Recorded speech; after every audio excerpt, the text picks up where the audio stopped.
आवारा कुत्तों पर सुप्रीम कोर्ट का बड़ा आदेश। सड़कों और हाईवे से आवारा कुत्ते तुरंत हटाएं, नसबंदी कर आवारा कुत्तों को शेल्टर होम में रखें।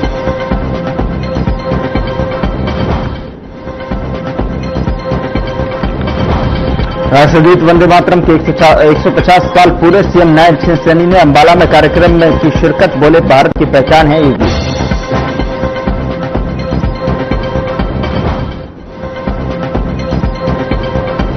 दिल्ली के छत्रपुर मंदिर से शुरू हुई सनातन एकता पद यात्रा 10 नवंबर को पलवल में प्रवेश करेगी। बड़ी संख्या में भक्तों के पहुंचने की संभावना। प्रशासन ने सुरक्षा और ट्रैफिक व्यवस्था के किए पुख्ता इंतजाम। बल्लभगढ़ में छात्रा पर फायरिंग का आरोपी गिरफ्तार। फरीदाबाद के सुनपेड़ गांव के पास से पकड़ा गया आरोपी। पूछताछ के बाद आगे की कार्रवाई में जुटी पुलिस।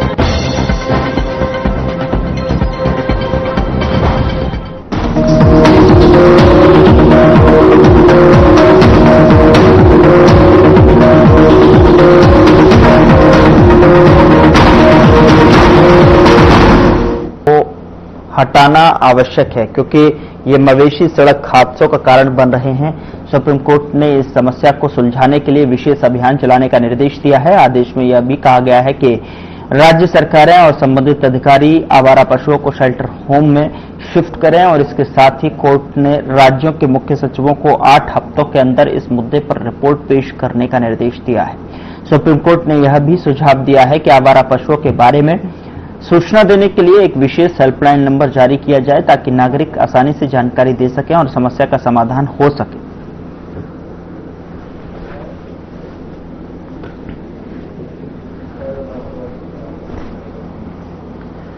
हरियाणा के नेता विपक्ष और पूर्व मुख्यमंत्री भूपेंद्र सिंह हुड्डा ने राज्य और देश की मौजूदा हालात पर गंभीर आरोप लगाए हैं। और आपको बता दें कि चंडीगढ़ में मीडिया से बातचीत करते हुए हुड्डा ने कहा कि चुनाव आयोग की भूमिका पर अब गंभीर सवाल खड़े हो रहे हैं क्योंकि मतदाता सूची में भारी गड़बड़ियां सामने आई हैं।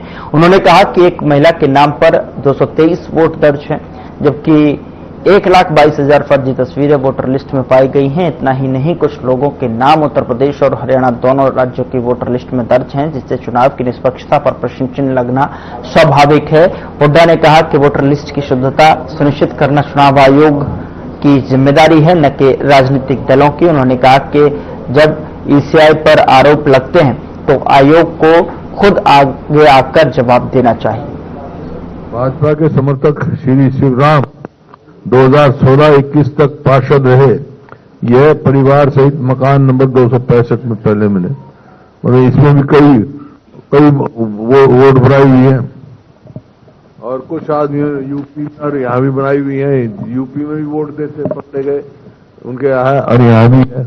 तो इस प्रकार से ये तो कुछ एग्जाम्पल दिए थे राहुल गांधी जी ने, लेकिन पूरे हरियाणा में इस प्रकार से है और हो सकता है देश में ही होंगे। ये जिम्मेवारी किसकी है? ठीक वोट बनाना, फेयर इलेक्शन कराना, ये इलेक्शन कमीशन की जिम्मेवारी है।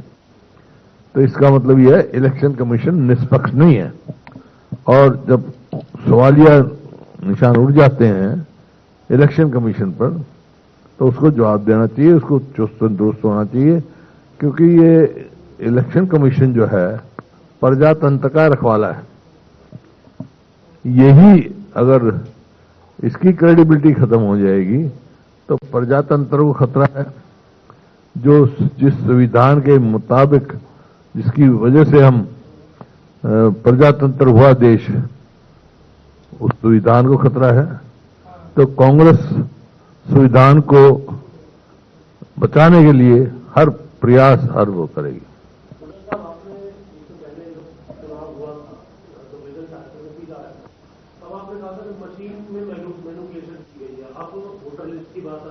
वोटर लिस्ट और इलेक्शन प्रोसेस की बात है। मैंने उसी टाइम कहा था, नतीजा आया उसी दिन। जैसे ही मैं बाहर निकला तो आप लोगों ने रिएक्शन पूछा था। मैं अब देखो ये तो लोगों का वर्डिक्ट है, मैं मंजूर करता हूं लेकिन अंडर प्रोटेस्ट कर रहा हूं। याद होगा आपको, याद नहीं है? निकलवा लेना आपकी कोई। और मशीन की बात ये देखो ना ऐसा ये 5 तारीख को 8:34 पे ये करते 61.19%, 61.19%। फिर चलो, फिर 6 तारीख को 8/14 पे करते हैं 60.565%, 65.65%। और फिर 5 को दे दिया आपने, 6 को दे दी, फिर 8 को गिनती थी, 7 को 8:45 बजे 8:40 बजे देते हैं कि वोट जो है 67.9% पड़ी है। तो इनके रिकॉर्ड की बात है। एक बात मेरे को समझाओ, जब मशीन में वोट जा चुकी तो वोट बढ़ेगी कैसे भाई? आजकल ये जमाना थोड़ा है, ये तो कहते हैं आजकल हम इतने डिजिटल वो हैं। अब भाई आप यहां से बैठ के चांद में अपने रॉकेट का दरवाजा खोल लेते हो, तो ये 3 दिन तक नहीं पता लगेगा कि गिनती बढ़ती रहेगी।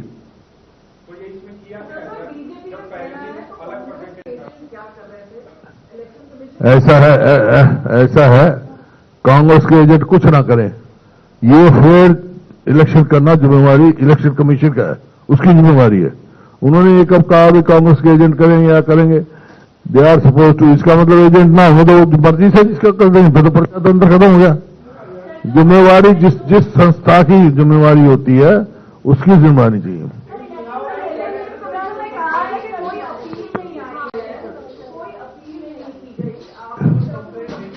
अभी मैं जिस दिन रिजल्ट आया था उस दिन मैंने कहा था, उसके बाद फॉरम में हम इलेक्शन कमीशन मिले थे, कांग्रेस पार्टी का डेलीगेशन। तो उन्होंने कहा ये क्या इसका समाधान का? मैंने कहा अभी करा लो, बैलेट पे करा लो, रिजल्ट आ जाएगा। इलेक्शन कमीशन को हम कंप्लेंट करके आए, कोई उनका रिस्पॉन्स नहीं आया।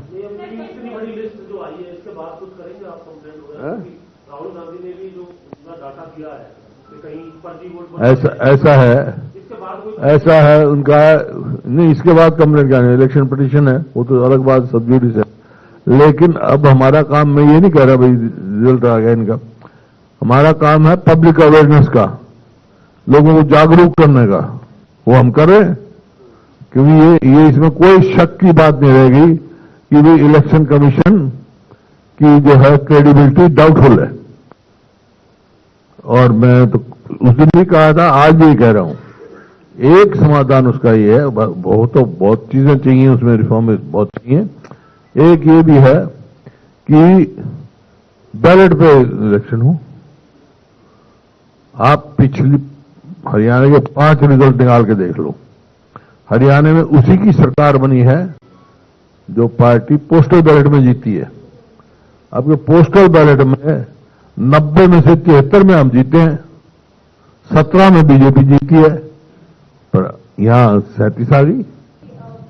कर्नाटक में कहते हैं कि कर्नाटक का तो एग्जाम्पल दिया राहुल गांधी ने, कर्नाटक से शुरू किया आपने, मतलब फिर माफ करना, आप पूरा पढ़ते नहीं।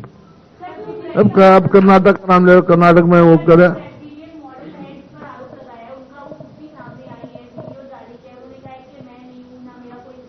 नहीं उसने ये नहीं कहा, उसने कहा कि फोटो मेरी है लेकिन कभी मैं इंडिया में गई नहीं, ये कहा। इंडिया में नहीं आई, वो डालेगी जब इंडिया में आएगी। उसने कहा मैं कभी नहीं गई वहां लेकिन फोटो मेरी है।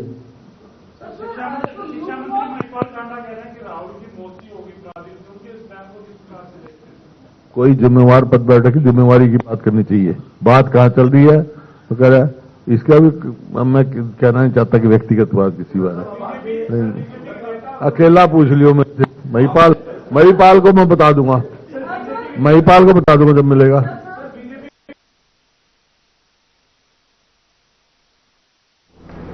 उधर गुरुग्राम के सेक्टर 83 स्थित हयात रेजेंसी होटल में 18वें अर्बन मोबिलिटी इंडिया यानी यूएमआई कॉन्फ्रेंस और एक्सपो 2025 का शुभारंभ केंद्रीय विद्युत आवासन एवं शहरी कार्य मंत्री मनोहर लाल ने दीप प्रज्वलित कर किया।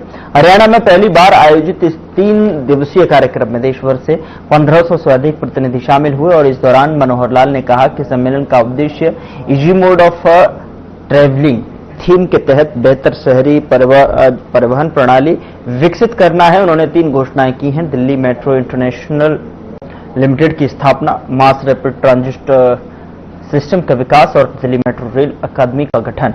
केंद्रीय मंत्री ने वंदे मातरम के 150 वर्ष पूर्ण होने पर सामूहिक गायन किया और 3 प्रकाशन भी जारी किए। राज्य मंत्री तोखन साहू ने कहा कि शहरी परिवहन अब आर्थिक विकास का सशक्त माध्यम बन रहा है।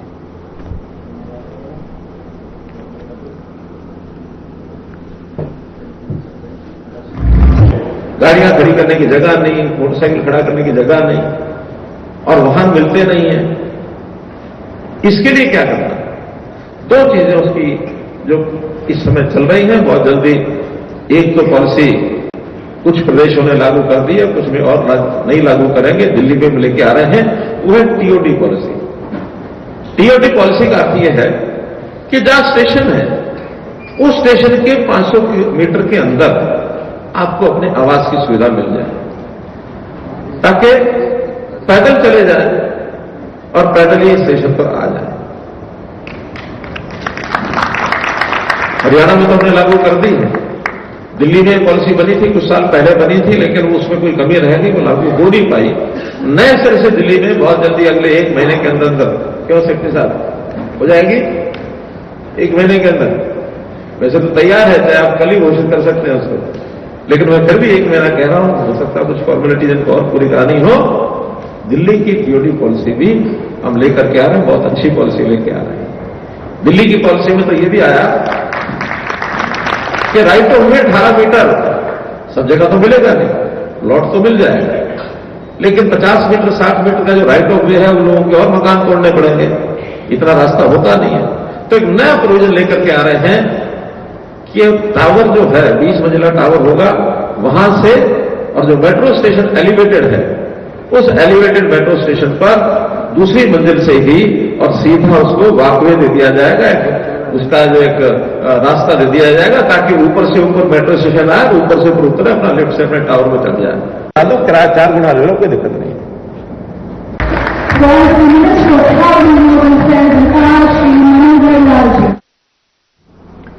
यहां रोक रहे एक छोटे से ब्रेक के लिए। ब्रेक के उस पार खबरों का सिलसिला लगातार जारी है।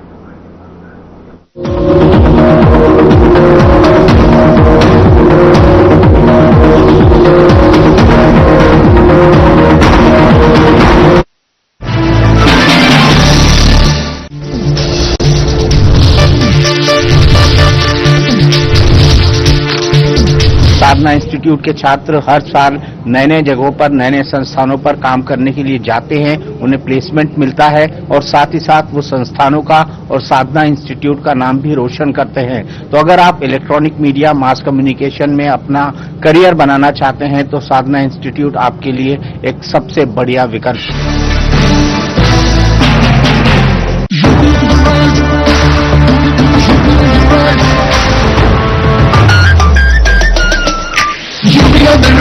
सुन ले आसमां, डबल इंजन का ये मिशन महान, 2047 तक हम न रुकेंगे, 6 ट्रिलियन का ड्रीम पूरा करेंगे। मथुरा की गलियों में गूंजे है राधा, अयोध्या में दूर हुई मंदिर की बाधा, काशी प्रयागराज की गोल्डन चमक, यूपी सरकार की गूंजे धमक, सड़कों पर फर्राता फिक्रलेस बिल्कुल बिंदास, एक्सप्रेस वे पर साइंस आए पूरा विश्वास, विकसित यूपी की बढ़ गई प्यास, 2047 का ये विजन बहुत खास, माफिया का दी एंड, फियर गॉन, योगी राज में लॉ एंड ऑर्डर हुआ स्ट्रॉन्ग, बेखौफ घूमे जनता गुंडों पर मार, नया यूपी तोड़ रहा पुरानी दीवार। यूपी ऑन द राइज, सुन ले आसमां, डबल इंजन का ये मिशन महान, 2047 तक हम न रुकेंगे, 6 ट्रिलियन का ड्रीम पूरा करेंगे। चुलबुलापन जिसकी हर बात में भूल जाए, मेरी जैसी मेरी अपनी पताका चाय, गजब का स्वाद।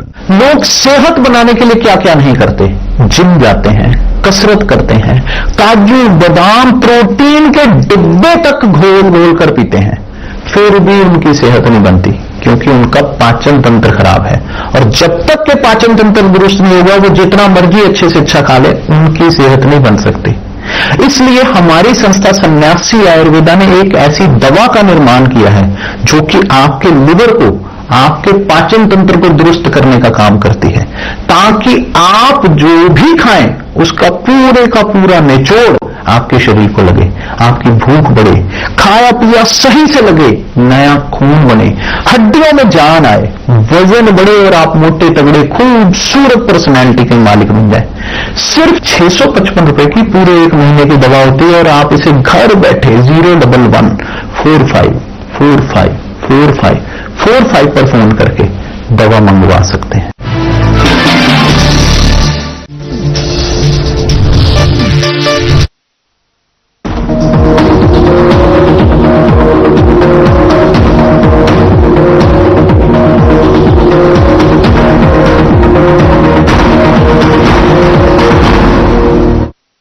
ब्रेक के बाद स्वागत है आपका। खबरों में आगे बढ़ते हैं। फरीदाबाद के नीमका और मुजेड़ी गांव में प्रस्तावित डंपिंग यार्ड का विरोध तेज हो गया है। 84 पाल की सरदारी ने केंद्रीय राज्य मंत्री कृष्णपाल गुर्जर के कार्यालय पहुंचकर प्रदर्शन किया। सरदारी ने मांग की कि आबादी वाले क्षेत्र में डंपिंग यार्ड न बनाया जाए और इस पर मंत्री कृष्णपाल गुर्जर ने आश्वासन दिया है कि नीमका और मुजेड़ी गांव के पास डंपिंग यार्ड नहीं बनने दिया जाएगा और इस संबंध में मुख्यमंत्री से भी बात की जा चुकी है। स्थानीय लोगों ने कहा कि डंपिंग यार्ड बनने से क्षेत्र में प्रदूषण और बीमारियों का खतरा बढ़ेगा। वहीं कृष्णपाल गुर्जर ने बिहार चुनावों पर कहा कि जनता एनडीए सरकार बनाने जा रही है। राहुल गांधी के आरोपों पर उन्होंने पलटवार करते हुए कहा कि खिसियानी बिल्ली खंबा नोचे, यह कहावत कांग्रेस पर पूरी तरह से लागू होती है।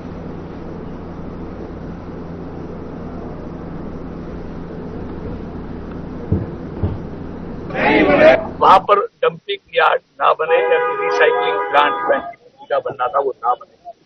इसको लेकर सारे इलाके के लोग हमारे कोर्ट के पास आए और मैं उनके निश्चित तौर पर इस मांग से सहमत हूं कि जहां घनी आबादी है वहां इस तरह के रिसाइकलिंग प्लांट, डंपिंग यार्ड नहीं बनने चाहिए, क्योंकि वहां लोगों का रहना दुर्भर हो जाएगा।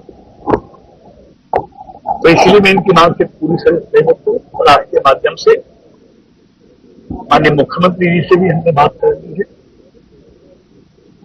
लोकल अथॉरिटी से भी, कमिश्नर साहब से भी बात कर ली है और सबसे बात करने के बाद मैंने 84 पाल के लोगों को यह आश्वासन दिया है जैसा वो चाहते हैं वैसा ही होगा और डंपिंग यार्ड यहां नहीं बनकर कहीं दूसरी उचित जगह जहां होगा वहां बनाया जाएगा, क्योंकि ये रिसाइकलिंग प्लांट भी इस शहर के लिए बहुत जरूरी है।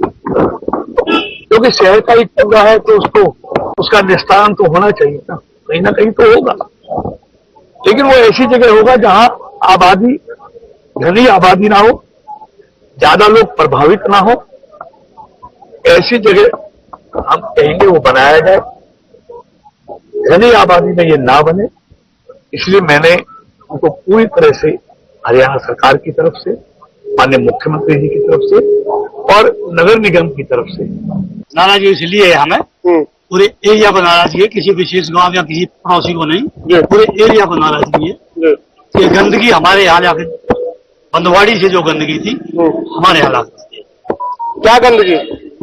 दुनिया भर का कूड़ा कचरा, इससे गंदगी फैलेगी, इससे वातावरण दूषित हो जाएगा, बीमारियां फैलेगी यहाँ से। तो मंत्री जी के यहाँ पर अपनी क्या मांग लेकर आए हैं और कितने आश्वासन की उम्मीद है आपको? हमें आश्वासन पूरा है, मांग रखते हैं कि हमारे यहाँ कूड़ा करकट नहीं पड़ना चाहिए। बस यही है कि ये जो पर्यावरण पूरी तरह से दूषित हो जाएगा और रहने वाले जो लोग हैं यहाँ कम से भी कम लगभग 8-10 लाख की आबादी है चारों तरफ, जब शहरी और ग्रामीण क्षेत्र को हम देखते हैं।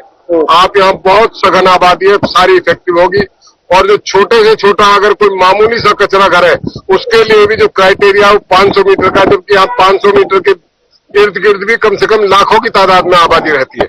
और जो इसका प्रभाव अगर डंपिंग यार्ड जिस तरह से बंधवाड़ी में बन गया, बंधवाड़ी में तो इसी पर्पज से लगा था और वहां तो चीन की सरकार हो, क्या नाम, कंपनी को ठेका मिला था, लेकिन लक्ष्य वहां हासिल क्या हुआ, वहां केवल मात्र एक गंदगी का ढेर लगा और आज दोनों जिलों का प्रशासन जुटा हुआ, उसके बावजूद भी बंधवाड़ी में आज तक कुछ नहीं हुआ है। ये हमारे नीम का जेल और मिर्जापुर के बीच में डंपिंग यार्ड लाने की कोशिश है। सरकार की तरफ से सारी प्रक्रिया हो चुकी है, हम पे सारे नोटिस है, सारी दस्तावेज है। हम इसको यहाँ पे बनने नहीं देंगे, क्योंकि यहाँ कॉलेज है, स्कूल है, हॉस्पिटल है, जेल है, इधर रश्मिपुरम गांव है, इधर मिर्जापुर है, नीम का है, सी है, मुंडेड़ी है, नवादा है। यहाँ 30 गांवों की आबादी ऐसी है बिल्कुल जो सटी पड़ी है जी। जब ये है कि शहर की आबादी से दूर बनाना चाहिए क्योंकि महामारी फैलने का खतरा भी बना रहता है, तो क्या लगता है अधिकारियों को इस नियम कानून की जानकारी नहीं होती कि किस याग को बरगलाने का काम कर रहे हैं? ये तो देखो अधिकारी जाने जी, नेता जाने, लेकिन हमें जब पूरी जानकारी होगी है कि यहाँ पे डंपिंग यार्ड आ रहा है, 25 एकड़ जमीन में आ रहा है, वो कमिश्नर साहब ने भी सिग्नेचर कर दिए, दस्तावेज दे देंगे, एनटीपीसी की जिम्मेदारी लगा दी गई। अब भाई आप इसमें निस्तारीकरण करोगे। जब सारी जानकारी हमने जुटा ली है, जब हमने इसका विरोध किया है और हम मंत्री जी से आश्वासन चाहते हैं कि यहाँ पे डंपिंग यार्ड नहीं बने।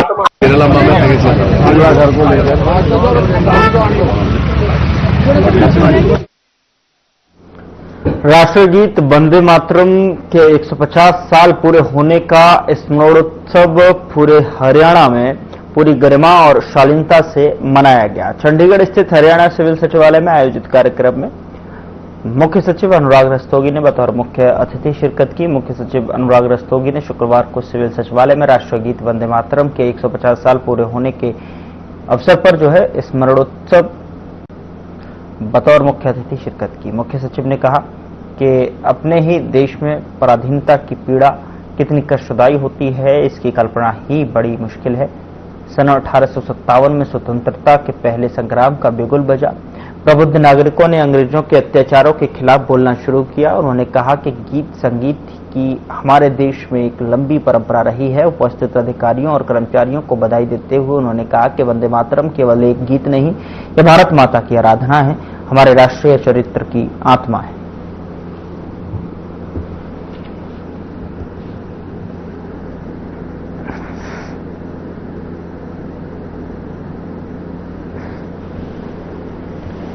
राग और रागनी का महत्व ऐसा नहीं कि हमें आज समझ आया, बल्कि कई सौ सालों से हमारे देश की ये परंपरा रही है और सभी परिस्थितियों में, सभी अवस्थाओं में गाए जाने वाले गीत और संगीत, उसका एक महत्व ना सिर्फ हमारे व्यक्तिगत जीवन में है, अपितु पूरे राष्ट्र के लिए है। और काफी तर्कसंगत बात है कि जब 1857 में स्वतंत्रता के लिए जो पहला संग्राम हमने लड़ा, या मैं ये कहूं कि कुछ निश्चित स्थानों पे अंग्रेजों की सत्ता को, सल्तनत को उखाड़ फेंकने का जो पहला प्रयास हमने किया, और जब उस प्रयास में हम सभी जानते हैं कि सफलता उस समय नहीं मिल पाई, लेकिन एक ये बिगुल जरूर बज गया था कि अब बहुत ज्यादा दिन अंग्रेजों का वो काला शासन चलने वाला नहीं था। ऐसा बताते हैं जब भी कभी किसी हिल स्टेशन पर जाना होता था, अब तो बातें पुरानी हो गई, लेकिन अगर मैं ध्यान करूं आज से 30-40 साल पुरानी, तो ये बताया जाता था कि माल रोड पर एक पंक्ति लिखी होती थी, dogs dash dash are not allowed on the Mall Road. हम सब कल्पना कर सकते हैं कि उस समय जो हमारी पीढ़ी ने तो ये समय नहीं देखा, लेकिन हमारे से पिछली पीढ़ी ने जो समय देखा या उससे पिछली पीढ़ी ने जो समय देखा, वो कितना पीड़ादायक रहा होगा।